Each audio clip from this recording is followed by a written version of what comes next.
Hey everybody, time for another installment of Cast Iron Wednesday. This month's theme is chili and old things from your fridge or freezer. So what I dug out the other day was about 1.25 pounds of brisket.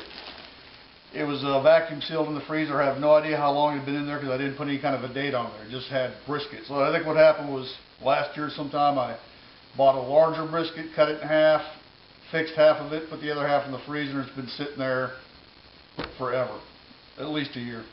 Since last year. Anyway, so I went ahead and sliced this brisket up to create more surface area and threw it in the smoker yesterday for about 4.5 hours. So this is going to be a smoked brisket chili. And I'm going to try to keep it simple, doing a kind of a chili Colorado, so I don't plan to add beans or tomatoes yet. I'm just going to use basically seasonings, beef broth, meat, and an onion. And maybe a small jar of salsa, just to see how that does. And we'll put it all together and see how it turns out. Alright, so all I'm going to do is, and you're not going to watch me do all this, but I just plan to cube this or cut it into smaller bite-sized pieces. And I'm going to add it to my Dutch oven over here. I'm going to be using a enameled Lodge Dutch oven. Did I say Dutch oven. So I'll cover about that big, well that's small, that size. And once I get it all cut up, once I get it all cut up, we'll come right back.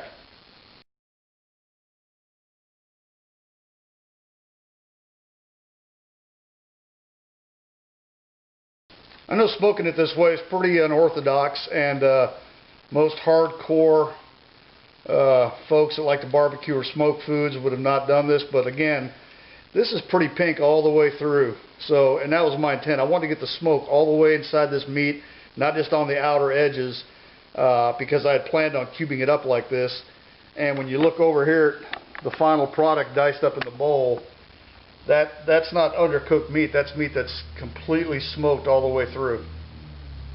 Alright, so I've got my pound of smoked brisket in here. I was going to use about 1/2 to 3/4 of a large white onion. Went ahead and just went nuts and did the whole onion.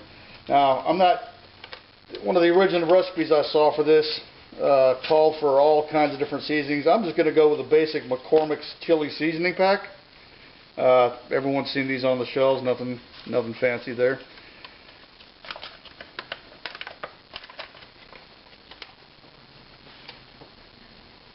Use a can of beef broth.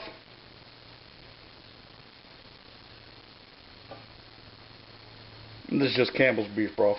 And a can of water. I wasn't planning on adding any tomatoes, but I'm going to add a can of salsa for the chilies. And there are some tomatoes in here, I'm pretty sure. Tomato puree, something. And I'm going to add some of this Better Than Bouillon paste.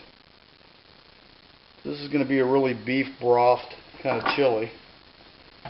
Plus I wanted that ranchera salsa for the coloring. And we're going to add a little bit more water. And we'll come back and check on this in a couple hours once it's mixed up and had a chance to simmer. Okay, so this has been simmering for 2 hours. Nothing's really broken down yet. You can still see the onions. I've had this covered so the moisture hasn't, the excess liquid hasn't steamed away yet. I'm going to go ahead and keep it covered though for probably another 4 hours. Then closer to dinner time, I'm going to go ahead and take the lid off and cook some of this excess liquid away. Okay, so this has been simmering for a total of 8 hours now. It's a nice reddish brown hue. The meat is very tender. I've tried a couple of pieces. It is a little spicier than I wanted, but that's okay. So let's go ahead and put a little bit of this in a bowl and see how it tastes. So our final product has been sitting on the stove now for 8 hours total. 7 covered, 1 hour uncovered. Let's see what she tastes like.